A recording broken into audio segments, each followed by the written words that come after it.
Hello friends, स्वागत है आपका टारगेट शॉर्टहैंड क्लासेस में। आज हम लोग लिखेंगे 85 शब्द प्रति मिनट की डिक्टेशन। काफ़ी दिन से हम आपके लिए डिक्टेशन नहीं ला पा रहे थे बिकॉज़ हम थोड़ा बिज़ी चल रहे थे, इसलिए आपके लिए डिक्टेशन नहीं ला पा रहे थे। आज से कोशिश करेंगे कि जब भी हमें टाइम मिलेगा, 2 दिन में, 4 दिन में या संडे के दिन, कोशिश करेंगे आपको यूट्यूब पर डिक्टेशन दे दी जाए। अगर आपको ज़्यादा डिक्टेशन चाहिए या क्लास हमसे पढ़नी है तब आप हमारे पेड बैच से जुड़ सकते हैं। हमारा पेड बैच जो है वो रात में 8 बजे से लेकर के 10 बजे तक चलता है, जिसमें हम आपको 3 डिक्टेशन प्रोवाइड कराएंगे और प्लस उसकी आउटलाइंस भी हम आपको बोर्ड पर समझाएंगे। उस क्लास को आपको पढ़कर ऐसा लगेगा जैसे आप ऑफलाइन क्लास पढ़ रहे हैं, इतने अच्छे से आपको वो सब कुछ समझ आएगा। बोर्ड पर बिल्कुल लाइव क्लास चलती है, तो आप हमसे ज्वाइन कर सकते हैं। मोबाइल नंबर हमारा पेपर पर दिया गया है। अगर आपको क्लास पढ़नी है तो आप हमारे नंबर पर कांटेक्ट कर सकते हैं। ठीक है, चलिए फिर आज हम शुरुआत करते हैं। डिक्टेशन 80 शब्द प्रति मिनट की नहीं होगी। क्यों? क्योंकि आयोग में जब आपको एग्ज़ाम देने जाना है तो आपको थोड़ी सी स्पीड 80 से ज़्यादा रखनी पड़ेगी। अभी हम 80 नहीं 85 लेकर चलेंगे, लेकिन जब जैसे जैसे हमारी स्पीड बढ़ेगी तो हम आपको मैटर 90 और 100 तक तैयार कराएंगे। चलिए तो शुरू किया जाए। 85 शब्द प्रति मिनट की गति से डिक्टेशन शुरू होगी 5 सेकेंड बाद।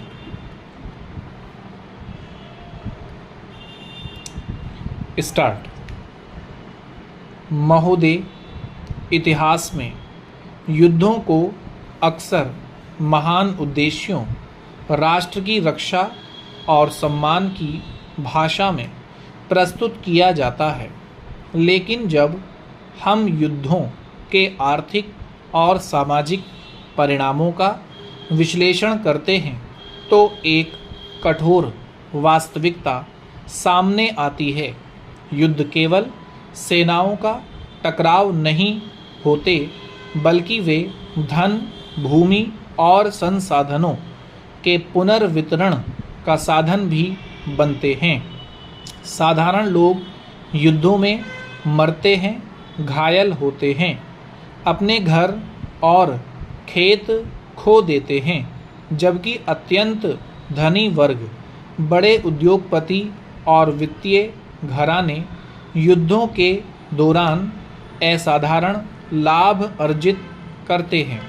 इतिहास में बार बार यही स्वरूप दिखाई देता है कि युद्ध का सबसे बड़ा बोझ जनता उठाती है, लेकिन उससे उत्पन्न संपत्ति और शक्ति का सबसे बड़ा लाभ समाज के शीर्ष पर बैठे छोटे से वर्ग को मिलता है। इस तथ्य को समझने के लिए 20वीं सदी के आरंभिक युद्धों का अध्ययन महत्वपूर्ण है। विशेष रूप से प्रथम विश्व युद्ध के दौरान आर्थिक लाभ का वितरण अत्यंत असमान था। उस समय के आर्थिक अभिलेखों के अनुसार युद्ध के दौरान अमेरिका में लगभग 21,000 नए करोड़पति बने। ये वे लोग थे जिनकी आय युद्ध के समय अचानक बहुत बढ़ गई। दूसरी ओर लाखों सैनिकों ने खाइयों में लड़ते हुए अपनी जान गंवाई या गंभीर रूप से घायल हुए। युद्ध से उत्पन्न धन उन लोगों के पास गया जो हथियार, धातु, कपड़ा, जूते और परिवहन सामग्री का उत्पादन कर रहे थे। उद्योगों के लाभ के आंकड़े इस असमानता को स्पष्ट रूप से दिखाते हैं। युद्ध के दौरान बारूद और गोला बनाने वाली कंपनियों की आय कई गुना बढ़ गई। इस्पात उद्योग,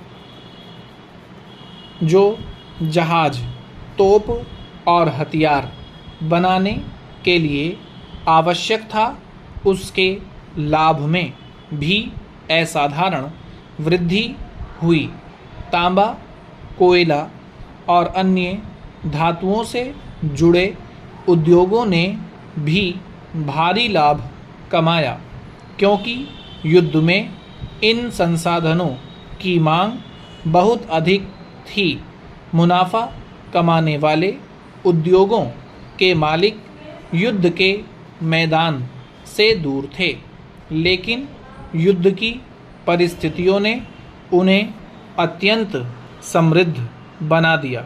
युद्ध के समय सरकारें सेना और हथियारों पर विशाल धन खर्च करती हैं। यह धन आखिर जनता से करों के रूप में लिया जाता है, लेकिन यह बड़े व्यापारिक समूहों और उद्योगों के अनुबंधों में बदल जाता है। इस प्रकार जनता का धन युद्ध उद्योग के माध्यम से कुछ शक्तिशाली कंपनियों के मुनाफे में परिवर्तित हो जाता है। युद्ध एक ऐसी आर्थिक व्यवस्था बना देता है जिसमें जोखिम सैनिक उठाते हैं और लाभ उद्योगपति प्राप्त करते हैं।